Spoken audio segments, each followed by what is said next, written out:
આ ફ્રેન્ડ્સ જય જય જય જય જય દ્વારકાધીશ। ખાસ જ્યારે હોળી ઉત્સવ અને ખાસ દ્વારકાની સરકારી હોળીની વાત હોય, જે દ્વારકાના ગોમતી ઘાટ અને જગત મંદિરની સામે જે સરકારી હોળી ચોક છે ત્યાં થાય છે।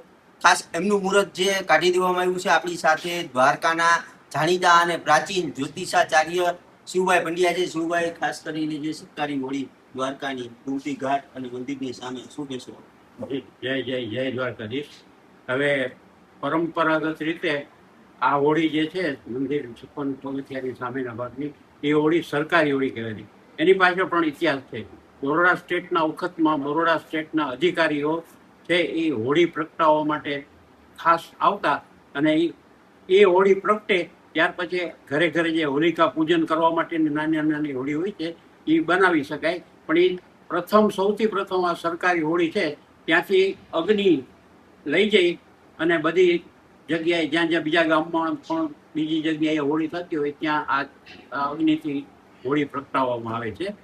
હવે બીજી તારીખે સાંજે 6 વાગ્યા સુધી 14th છે, 6 વાગ્યા પછી પૂર્ણિમા છે। એટલે હોળી પૂર્ણિમાના ભાગમાં પ્રગટાવી હોય એટલે 6 થી 7:30 વચ્ચે શુભ મુહૂર્ત છે, અને ત્યાર પછી જે ચોઘડિયા સારા હોય એ જોઈ અને હોળી પ્રગટાવી શકાય। એટલે પૂર્ણિમાના ભાગમાં પૂર્ણિમા રાત્રિ વ્યાપી છે। સાંજના 6 વાગ્યા પછી પૂર્ણિમા બેસે છે 2 દિવસ સુધી।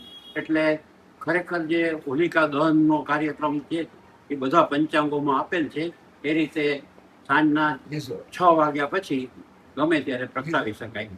અને એક આ દ્વારકા ગામની પરંપરા છે કે સરકારી હોળી પ્રગટે ત્યાર પછી જ બીજી બધી ગામની હોળિકાઓ છે એ પ્રગટી શકે। અને એમાં આ પ્રેમ પરિવાર છે એ સક્રિય રીતે એમાં ભાગ ભજવે છે અને બહુ સરસ રીતે આયોજન કરે છે, અને સૌ આ પ્રથાનો લાભ લે છે, એવો મારો અનુભવ છે। ખાસ આપણી સાથે અહીંયા પ્રેમ પરિવારના પ્રમુખ છે, દ્વારકા નગરપાલિકાના દિવ્ય પ્રકાશભાઈ સદસ્ય છે, પૂર્વ પ્રમુખ પણ રહી ચૂક્યા છે અને મંદિરમાં પણ દેવસ્થાનમાં ટ્રસ્ટી તરીકે જોડાયેલા છે, અને આ હોળી એમના દ્વારા કરવામાં આવે છે। દિવ્ય પ્રકાશભાઈ, ખાસ આ જે સરકારી હોળીની પરંપરા, વર્ષો જૂની પરંપરા અને આપના દ્વારા જણાવવામાં આવી છે, જેમાં મુહૂર્ત પણ શિવભાઈ આપી દીધું છે, શું કહેશો બાબુતા? જય દ્વારકાધીશ। આથી દરેક દ્વારકાની ધર્મપ્રેમી જનતાને ખાસ જણાવવાનું છે, 2 તારીખે જેમ શિવભાઈએ કીધું એમ 6 વાગ્યાથી પૂર્ણિમા બેસી જાય છે, તો સાંજે 7 વાગ્યાથી 8:15ની વચ્ચે સરકારી હોળી પ્રગટાવવામાં આવશે વિધિ વિધાનથી પૂજા તરીકે। અને દરેક ગામમાં જે હોળી ઉત્સવ બનાવવામાં આવે છે, પ્રથમ હોળી દ્વારકાની સરકારી હોળી પ્રગટે। જેમ આગળ શિવભાઈએ કીધું કે ગાયકવાડ સરકારથી આ હોળીની વ્યવસ્થા સરકારથી કરતા અત્યારે આ હોલિકા 45 વર્ષથી હું પ્રેમ પરિવારના સહયોગથી અને તેમજ દ્વારકા ગુમડી જ્ઞાતિના સહયોગથી આ પરંપરા દ્વારકાના વિસ્તારમાં ગોમતી ઘાટ ઉપર આ પરંપરા અમે લોકોએ જાળવી રાખી છે।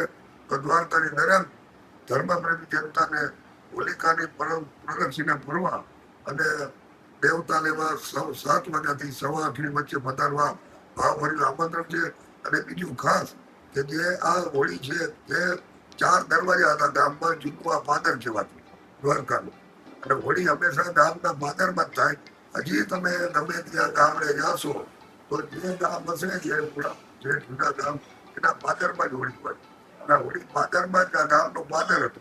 અને બેન આ હોળીનો મહિમા જે ધ્વજાજી હોય એ ધ્વજાજી પ્રગટે અને કઈ દિશામાં ધ્વજાજી જાય એના ઉપરથી આખા ચોમાસાનો વર્તારો ઓખા મંડળના ખેડૂતો, જ્યોતિષાચાર્યો દરેક એ ધજા જે દિશામાં જાય પવન ઉપરથી આગલા વર્ષના ચોમાસાનો વર્તાવો જાણવા મળે।